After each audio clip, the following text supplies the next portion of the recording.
All right, it's 2:00. So again, I want to welcome each and every one of you to this Ask Me Anything. The questions today, I do want to limit to launching a podcast. For those of you who are relatively new to what I'm doing, I am Cliff Ravenscraft. Many people know me as the podcast answer man. And over the last 10 years, I've helped literally thousands of people successfully launch a podcast. And that's personally one-on-one. Through my online materials, I've helped tens of thousands of people launch a podcast.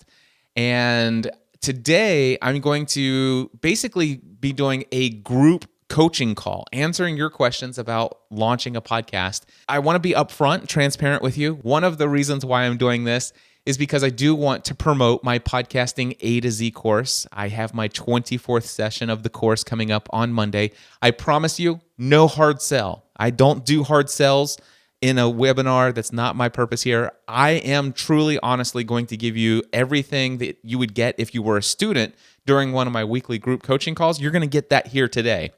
But it's my hope that for those of you who are serious about launching a successful podcast and you're ready to just take the bull by the horn and you'd like to have me as a coach for 4 weeks, that you might consider signing up. It starts on Monday. This coming Monday, March 14th, and you have the opportunity to have me as your personal coach. But we'll talk about that at the end of the webinar, at the end of our time together. And again, no hard sell. Anyway, let's just jump right into things. We're going to be taking your questions as you enter them in the question box. All right, now I told you that I would answer a couple questions in the sales page for this webinar. And the one question that often comes up for me is, how often should I publish a new episode? And the answer to that question is, it depends upon what your goals are and what you decide to have happen with your podcast.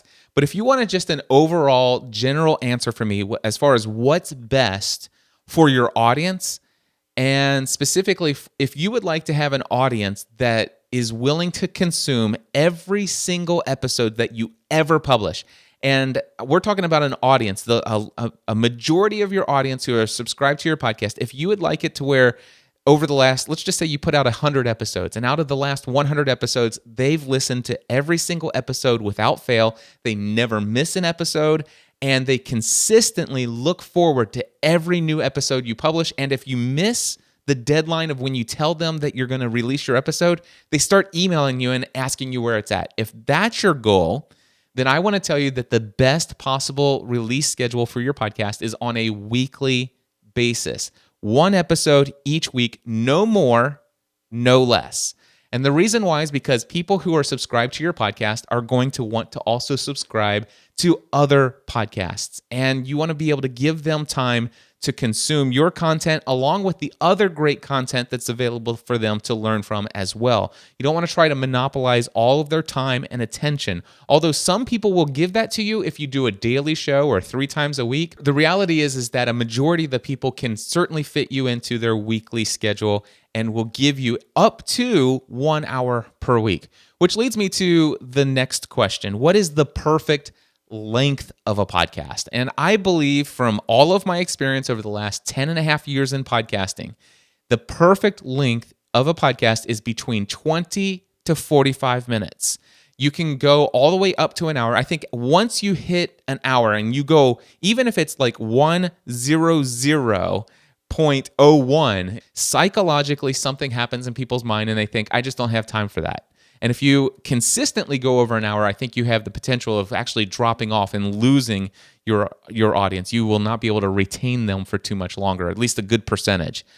If you're less than 20 minutes, what happens is you get some people who think, that's just not long enough for me to be able to commit to listening right now. Oftentimes when we're listening to podcasts, we're doing things like washing the dishes, we're driving the car. For me, I'm listening to podcasts sometimes while I'm out cycling on the road.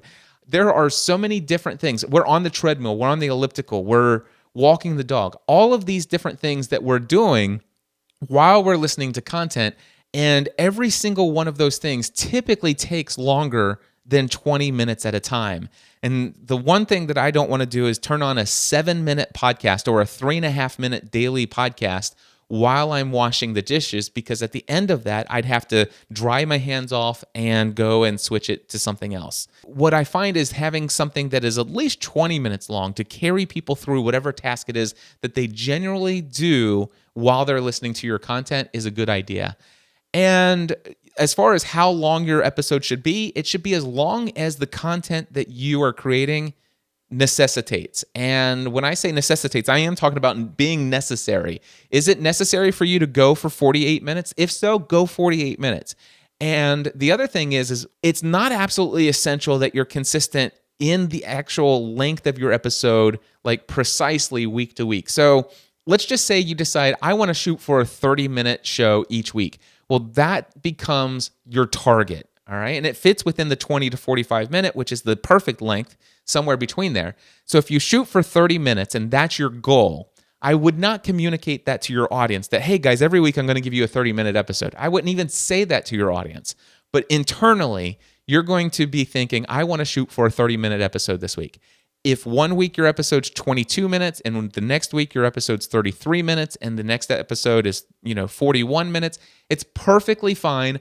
But as long as it stays within a range of about 15 to 20 minutes one way or another from your target, you're going to be okay. And your audience will put up with that with no problem at all.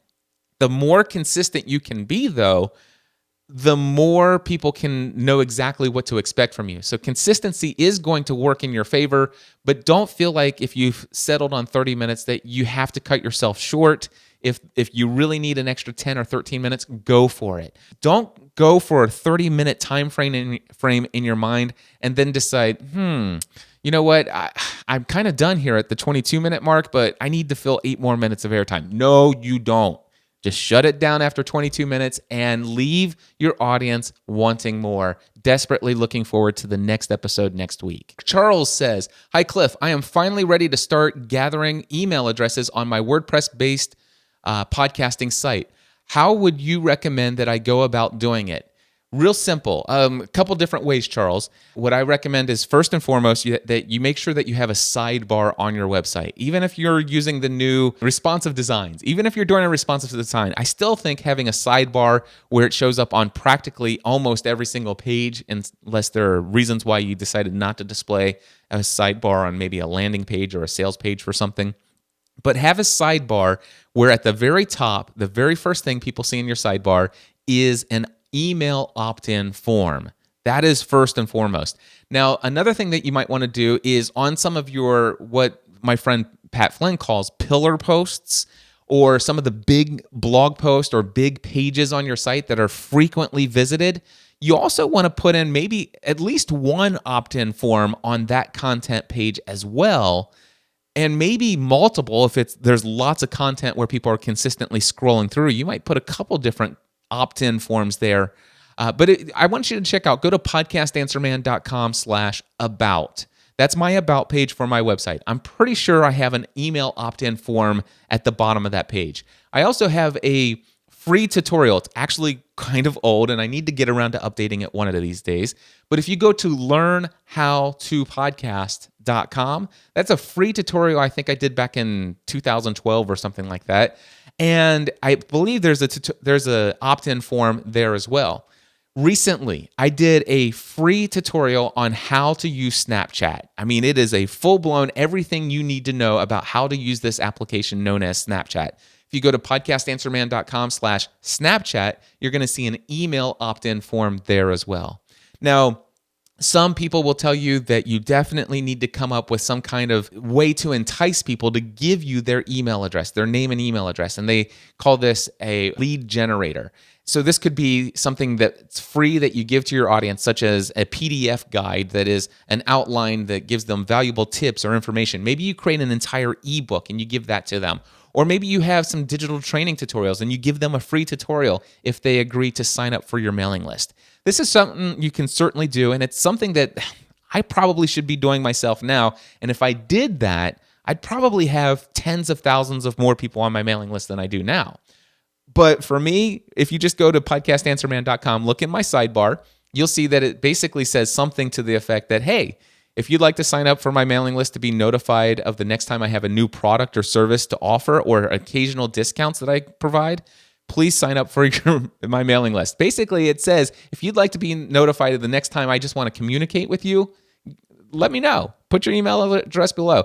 And that's worked for me. And I don't have a big, massive mailing list like my friends, or yet, I should say. I'm going to be changing my mailing list strategy in the future. But for right now, what I can tell you, while I may only have, let's just say, a few thousand people on my mailing list, I can tell you this: when I send out an email to, let's just say, about 4,000 people, that's about how many people are on my mailing list after all of these years.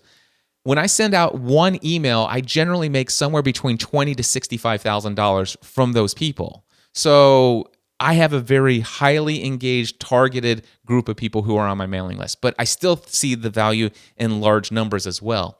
So yeah, those are my thoughts right there, Charles. I hope those little bits help you out. Mark Bishop says, how many platforms are there for me to broadcast my podcast on, and who are they, please? Okay, so first I want to tell you that in my mind, there's only a couple that really matter. Now, people will argue with me and disagree, and that's perfectly fine. But let me tell you first what I believe matters. Number one, you have to have your podcast in iTunes. Definitely need to be in iTunes. Number two, you have to have your show in Stitcher. Stitcher.com.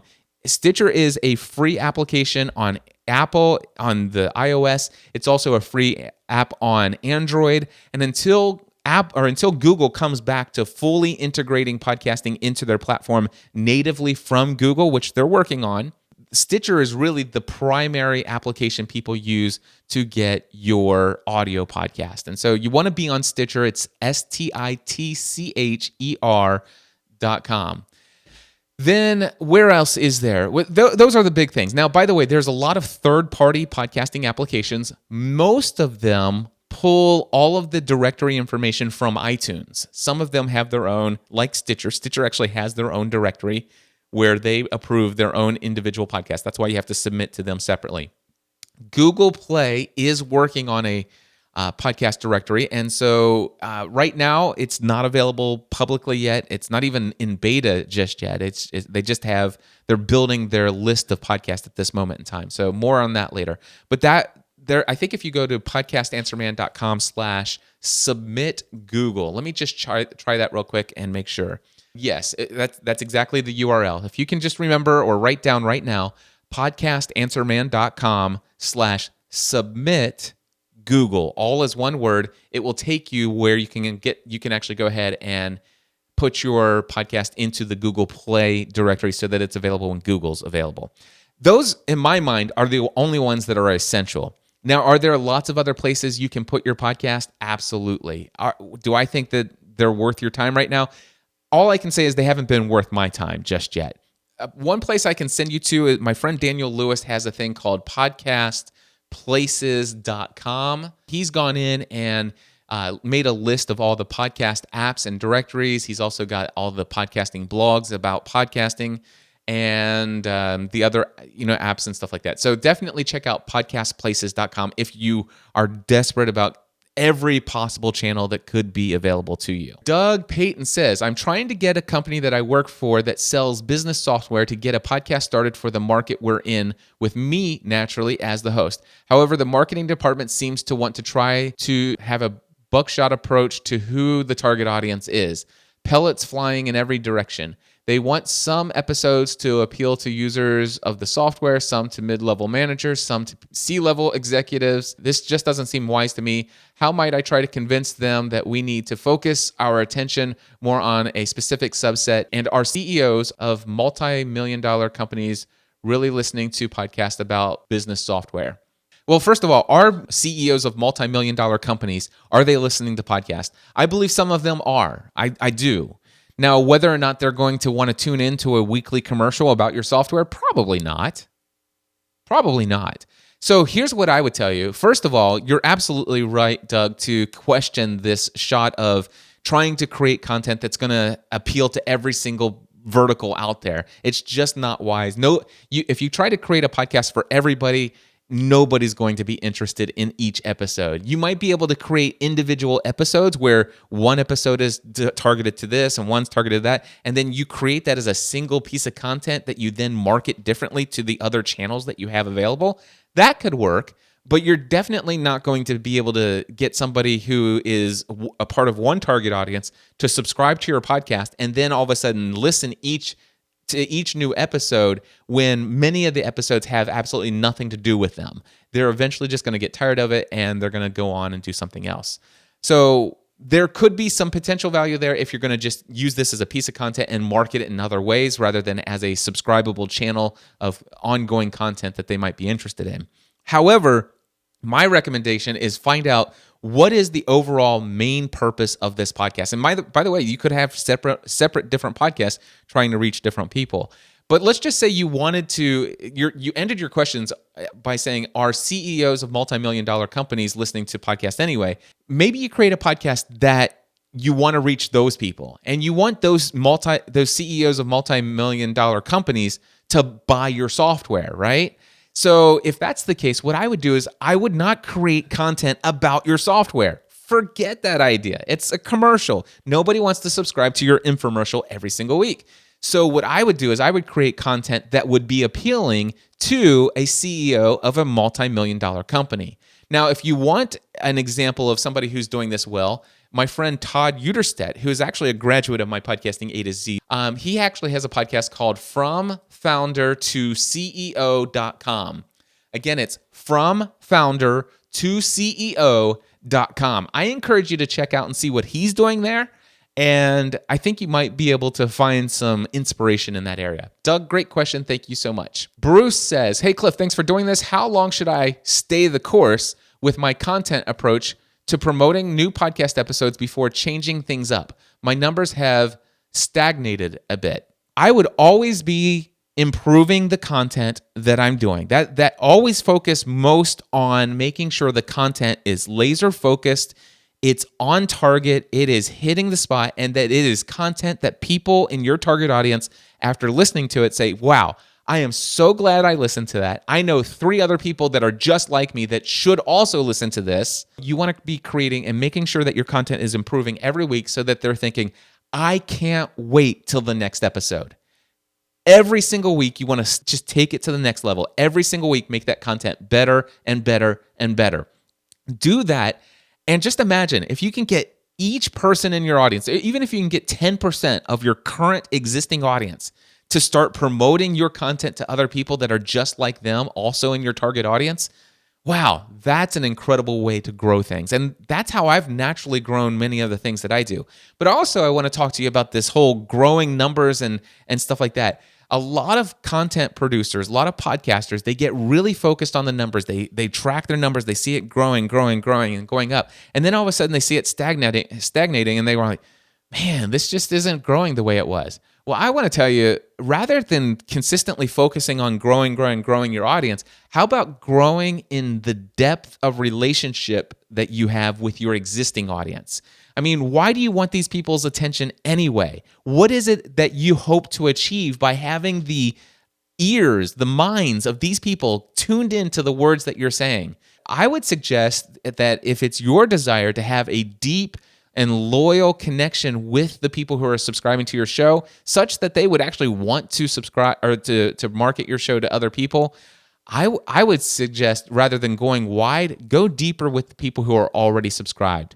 All right, that's my big thing. By the way, for those of you who want some more advice on marketing your podcast and growing your audience, because I'm not opposed to that, I am definitely opposed to just focusing so much on it that you're not spending time building deep relationships with your current audience. But if you want to grow your audience, which we all do, and you want to learn how to market it more effectively, I want to take you over to podcastanswerman.com/growing-your-audience. And by the way, if you haven't noticed by now, you should probably have a pen and a piece of paper handy to write down some URLs. How to grow your audience and market your podcast.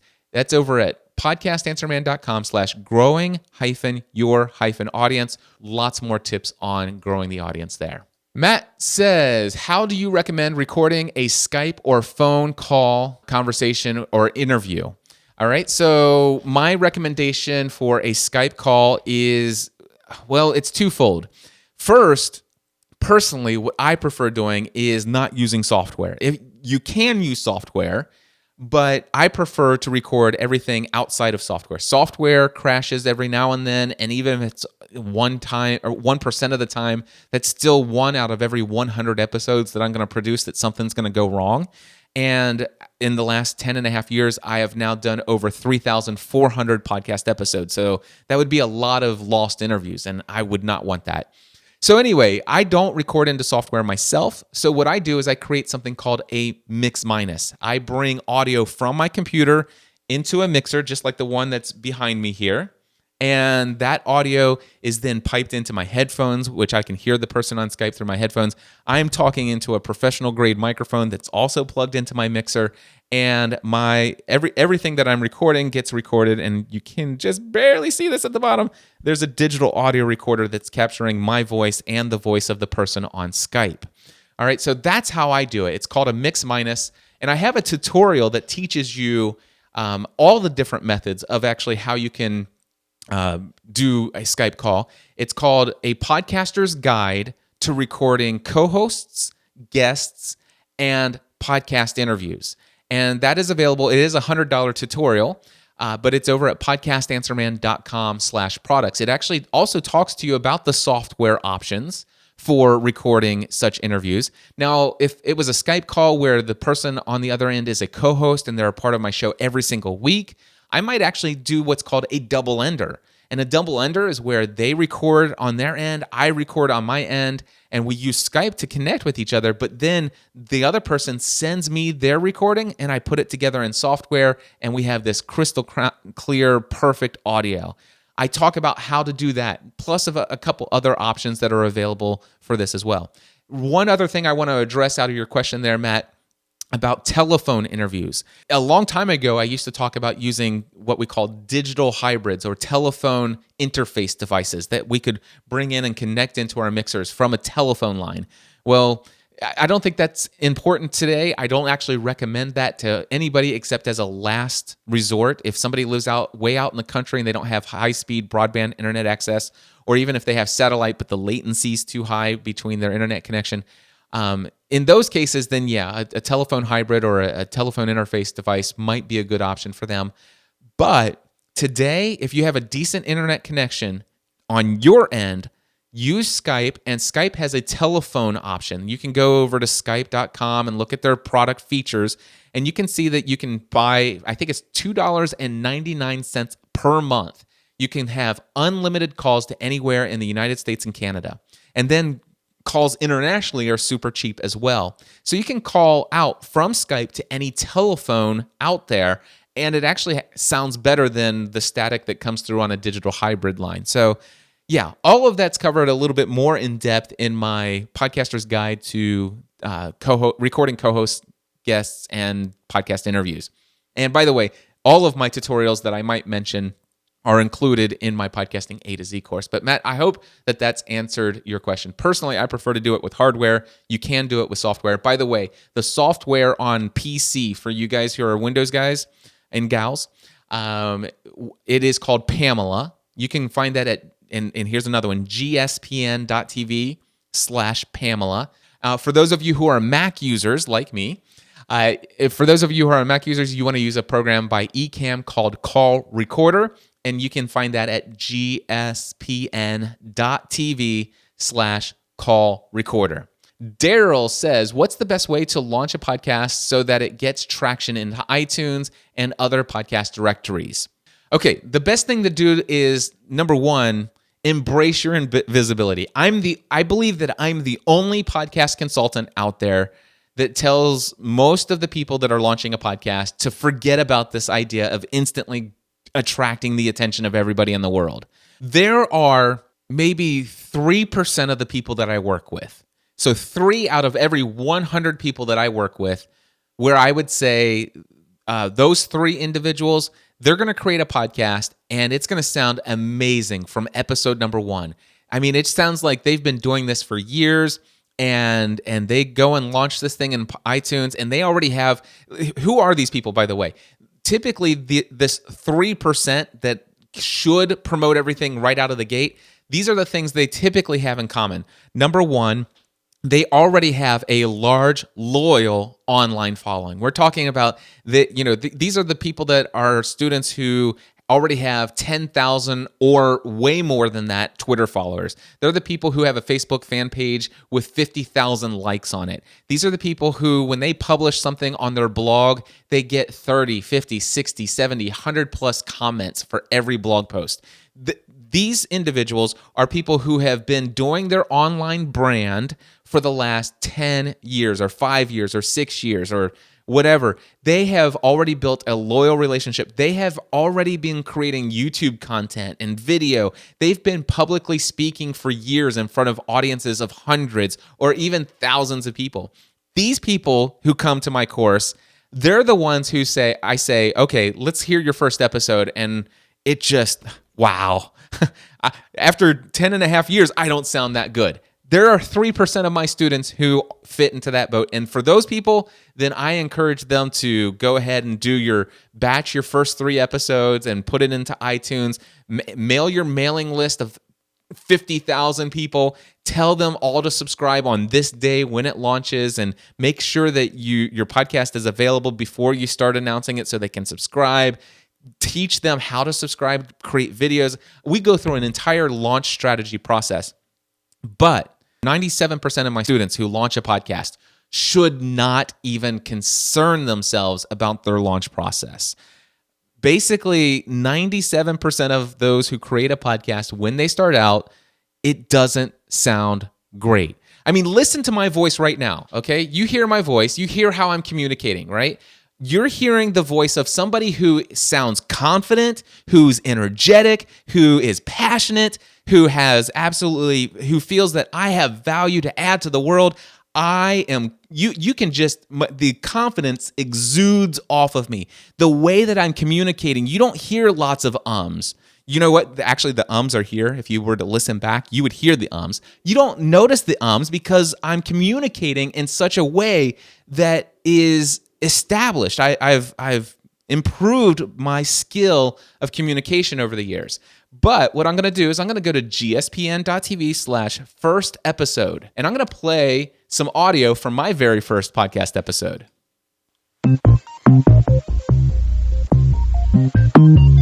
This is Generally Speaking, a podcast production of Cliff Ravenscraft and Friends.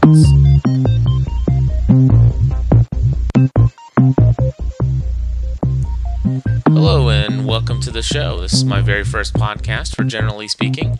My name is Cliff Ravenscraft. I'm in Hebron, Kentucky, and I just want to go over with you a couple things to get this thing started.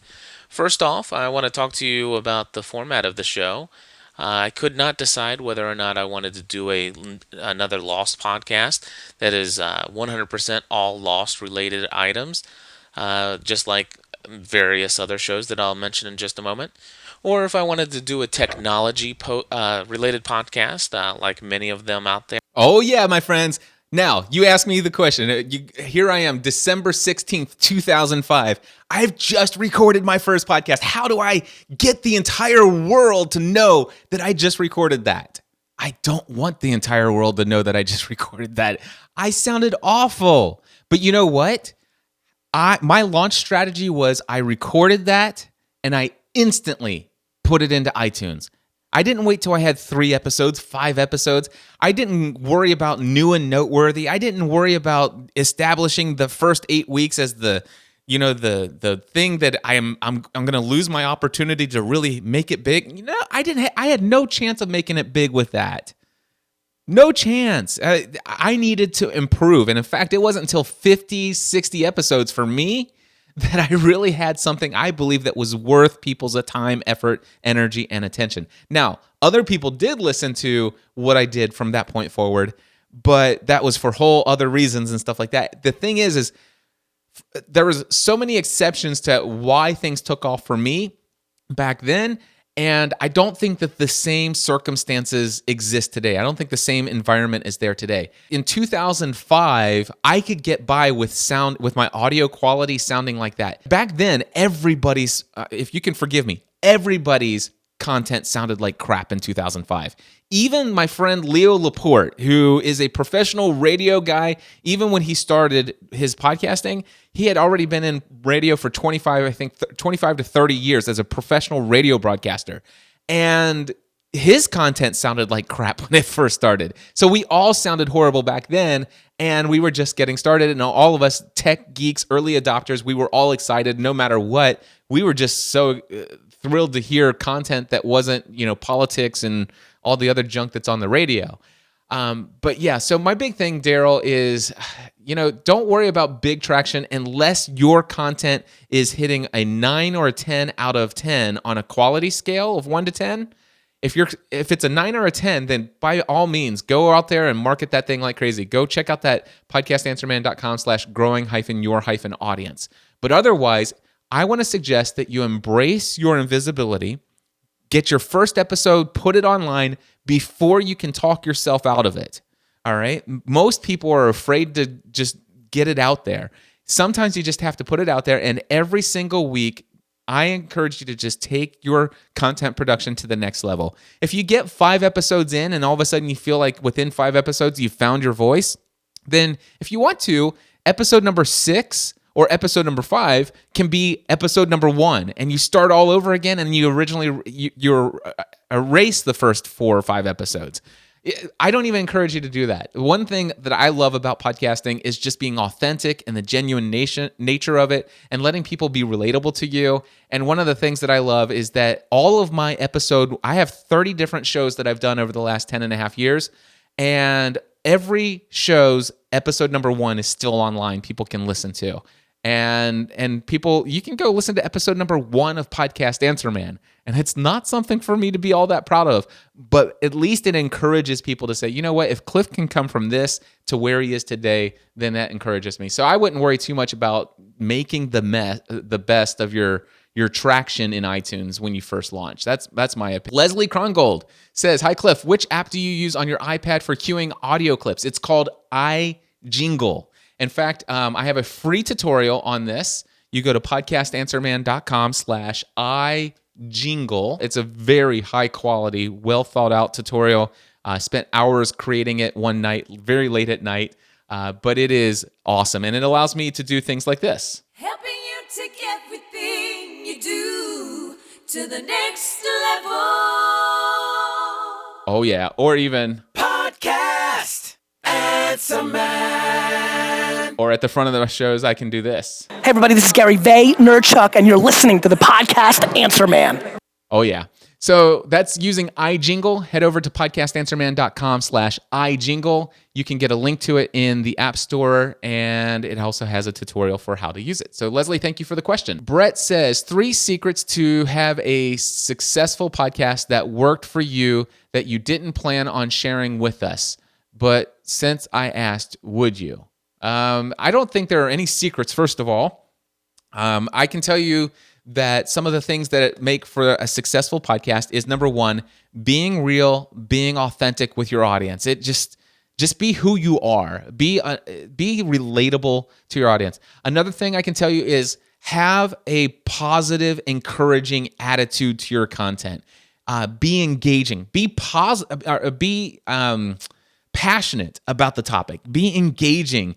Tell stories in a way that totally draws people in.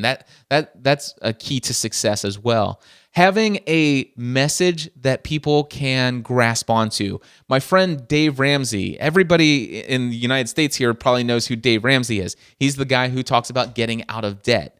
And Dave Ramsey has this message of debt is dumb, cash is king, and the paid off home mortgage is the new status, has replaced the BMW as the status symbol of America.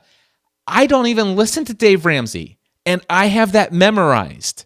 Debt is dumb, cash is king, and the paid off home mortgage has replaced the BMW for the status symbol of America. How do I know that? Because it's a message that he drills home over and over again. He also has statements like, live like no one else now so that later in life you can live like no one else. Anyway, all kinds of stuff there. But Dave Ramsey is successful because he has a message, get out of debt, be financially free. That's his message. And people are grasping onto that. And I want to tell you, I grasped onto it. I didn't listen to his radio show or his podcast, but I attended one of his live events. I read his book and I was inspired and I knew enough about his program and what he taught, and I followed it. And in 2007, my wife and I had become completely debt-free minus our mortgage. And we have been debt-free since 2007. And I wouldn't have been able to leave my career in insurance if it wasn't for that message that Dave Ramsey had that I grasped onto. All right, so keep that in mind. Those are some of I think I gave you 3. How about that? We'll continue to move on. John says, Cliff, how'd you become such a hunk? You're looking good, buddy. Well, thank you, John. And by the way, if you guys don't mind, check this out right there. Yep. I have muscle now. It's incredible. It's crazy. But if you want to know, I want to encourage you to check out, and I know this has nothing to do with podcasting. Go to podcastanswerman.com/6 months, and this is all I'll say about it. I just want to show you a picture real quick and why I would actually show my muscle or anything crazy like this, because I know that's insane. This was me. Let's see. That was me 15 months ago. All right. So that's what I look like right there. And then that right there, that's me 15 months ago. And of course, things have changed a little bit since then. Of course, this was even just after 1 year. So, but yeah, thank you so much. If you want to learn how I've changed my life and my physical fitness and my health for the rest of my life, check out podcastanswerman.com/6, SIXMONTHS, 6 months. Bruce says, if you could only promote your shows one way, what way would you choose and why? One way? This is if I could only do it one way, I would be a guest on other people's podcasts. That's it. Number one way to promote your podcast is to be a guest on other people's podcasts who have the same target audience as you. Please do not mistake what I'm saying to say that these are the people who are talking about the same topic that you're talking about. My goal is with the podcast that I produce is to sell the products and services that I have. My target audience, right now, most of my products and services are related to launching a podcast. I'm going to have other business related and coaching products and stuff like that, live events that I'm going to be doing. But my target audience is not just people who want to launch a podcast. My target audience are individuals, entrepreneurs, and companies who want to take their message, their business, or their life to the next level. And when it comes to reaching that audience, if I want to get more people to subscribe to my podcast, I want to find other people who have shows, maybe not about podcasting, but I want to find other people who are doing things like my friend Ray Edwards. He's a copywriter. And who needs copywriting? Online business owners, people who, or not even just online, just business owners in general. And since he's speaking to people who are looking to take their business to the next level through copywriting, obviously, if I was a guest on Ray's show, which I have been several times and I will be several times more in the future, whenever I'm on his show, the people who are listening to his podcast are, number one, they're in my target audience. Number two, they already know what a podcast is, the value of a podcast, and how to subscribe to a podcast. And number three, over the course of a conversation with Ray, they're introduced to me. They can very quickly decide just by hearing the conversation whether or not they resonate with me and my message. And if they do, instantly, I get hundreds of new subscribers to my podcast after each of those interviews. All right, so that's how I would do it, Bruce. Thank you for the question. Eric Thompson says, Cliff, could you describe a revenue streams that can be generated via a podcast? Yes. I want to tell you, go to my website, podcastanswerman.com. Go to the sidebar. There's another section called Posts Most Often Referred To. And in there, you're going to see a post that is proven income strategies for podcasters. So look for that in that list. And it's episode 235, which by the way is podcastanswerman.com/235. In there, you're going to hear all the strategies that I've effectively used to build income for my business.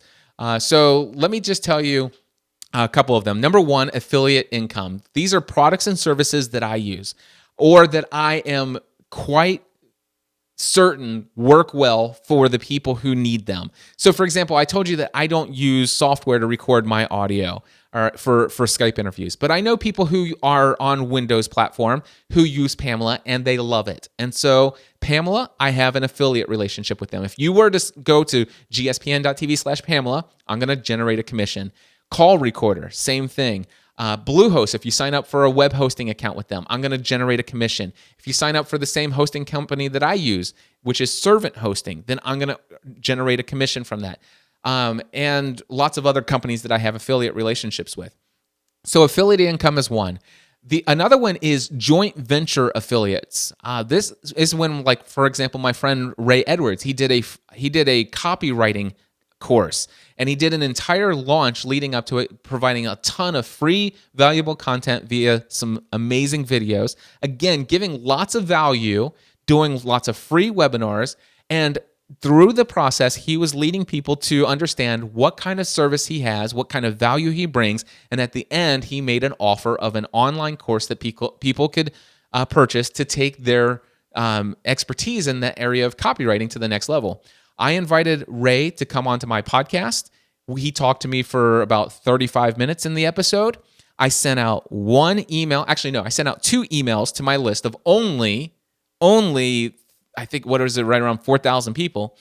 And I made $7,000 in commission on just that. So that's a JV. That's where the commissions are much higher than your typical just standard affiliate program. The other things, your own digital products and tutorials. You could have your own ebooks. You could have your own video tutorials that you sell yourself. Profit margins are pretty good, usually right around 100%. I like those. You could do one-on-one coaching and consulting, and you could also do online training courses. You could do pre-recorded, self-study courses, or you could do something like I'm doing with Podcasting A to Z, which is a very intensive 4-week group coaching process where I'm actually personally going to be coaching people. So those are just a few. You can check out that episode 235, podcastanswerman.com/235 for more. Robert says, hey, Cliff, I've been podcasting since 2012 and still struggle a bit with workflow and the time suck of editing. Any suggestions on workflow to produce several episodes a week in a timely manner? I used to produce 7 to 15 podcast episodes per week, and I did that for like 2.5 years. And so I have a pretty good workflow. I want to encourage you to go to podcastanswerman.com/podcast-workflow. And in there, I teach you how I record my show, and I hit record. I talk all the way through my podcast, and then I'm playing my jingles like this. I go, Podcast Answer Man, episode number, whatever. Hey, everybody, this is Gary Vaynerchuk, and you're listening to the Podcast Answer Man. And I basically do all of that live as I'm recording.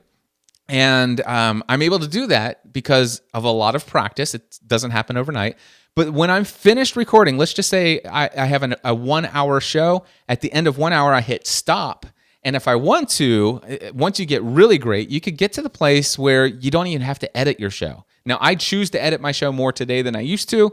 But if you get to the place where, man, you knew exactly what you wanted to say, you feel great about what you had to say, and then as soon as I hit stop, I've got all the music, all the jingles are in there. I simply bring that in, convert it to an MP3 file, I tag it, I upload it, and I publish it. And I might spend, let's just say 30 minutes to an hour in pre-show preparation. I might spend an hour recording, and then I might spend another 15 or 20 minutes publishing it to my site and promoting it on social media channels, and then I'm done. I teach you how I do that at podcastanswerman.com/podcast-workflow. That's, again, absolutely free. All right. Any favorite sources for royalty-free music? This comes from Matt, and I want to encourage you to go to podcastanswerman.com/music. If you're ever thinking about using any kind of music in your podcast, you must listen to Podcast Answer Man episode 341 at podcastanswerman.com/music.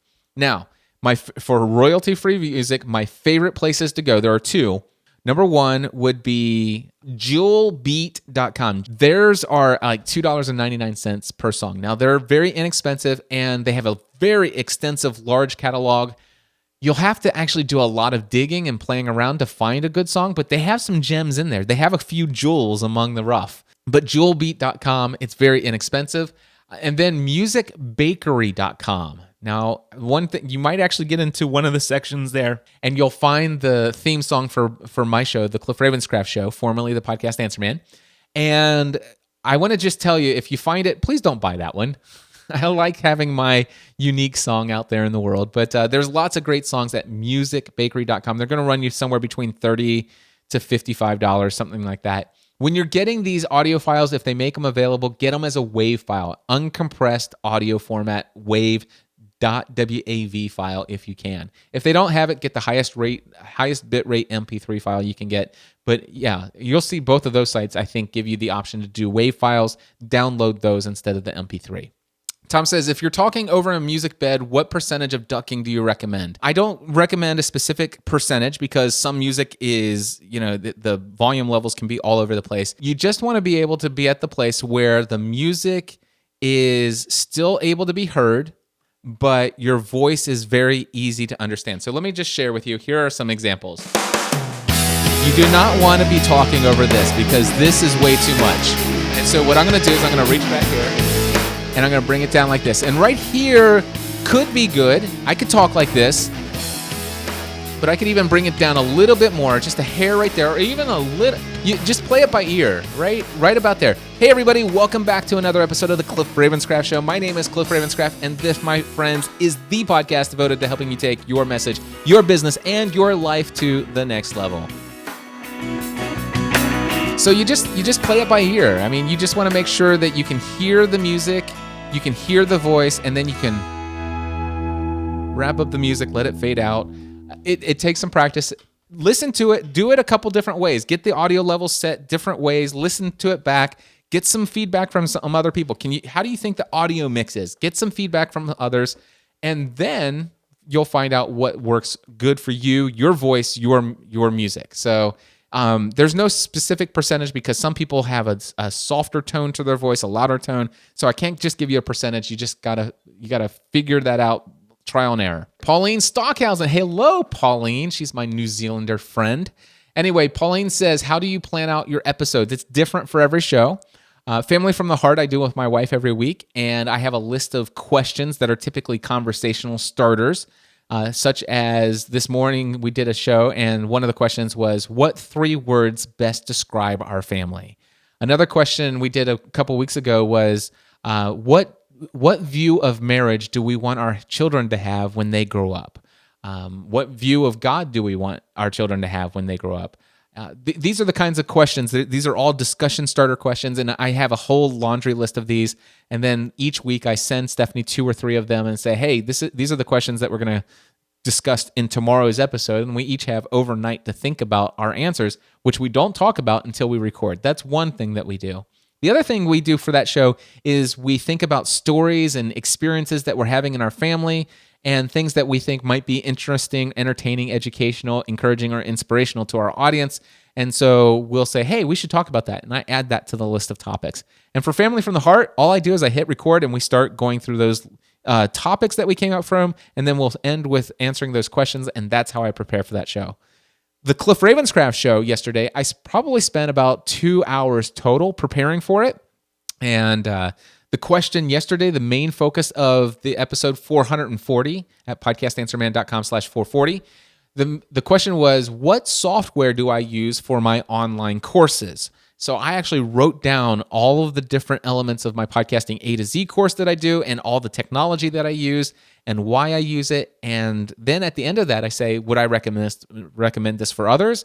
And then I talk about other solutions that are possible for somebody who is looking to create an online course. And I talk about what those options are, some advice related to each of those. And then after that, I also wrote down in my outline for the episode that I also wanted to give a couple tips for using Snapchat effectively. And so I wrote down what each of those tips were in my outline. I did all of this in a Google Doc, by the way.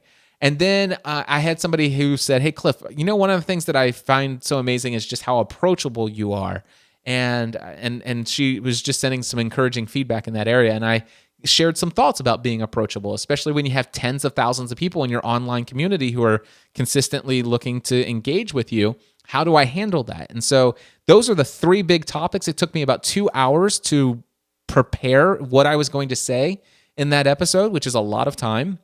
And then I recorded from that outline. I don't script it out. It's just an outline. And then I recorded for an hour and 4 minutes, I think. It was an hour and 4 minutes. And after I finished recording, I went in and edited it. And after I was finished editing, I think it was 40 minutes and 30 seconds. So I edited out like 20 minutes worth of stuff where I rambled about things that I didn't necessarily need to have in the episode. And if you go to podcastanswerman.com/440, you see the end result. So Pauline, that's how I prepare for 2 different types of shows there. Andy says, what do I do if the guest has no Skype? They're asking me for a telephone interview. Thank you. Yeah, just basically use the ability for Skype to dial out to a telephone. So you're still using Skype on your end, but you're calling out from Skype to their telephone. It works brilliantly. If you guys don't mind, I want to tell you about my Podcasting A to Z course. So here's the deal. Podcasting A to Z is a 4-week training program. I've done 23 sessions in the past. I've had over 550 students who have gone through this course who have successfully launched an amazing sounding audio podcast. I will tell you the cost of the course is $19.99. Okay, it's $2,000. But for $2,000, you get 3 main elements. Number 1, you get every single digital tutorial I've ever created. I give you a weekly course outline that walks you through step by step which tutorials to view in what order so you don't get confused, you don't get overwhelmed. Some of you are going to get overwhelmed no matter what. But the thing is, my goal is to come alongside you and encourage you through the process so that when you do get overwhelmed, I'm there to say, okay, where are you at? And here's what you need to do next. Forget everything else and let's just do this next. Can you do this? Yes, I can do that. I'm coaching you. I'm holding your hand through the entire 4-week process. That's element number 1.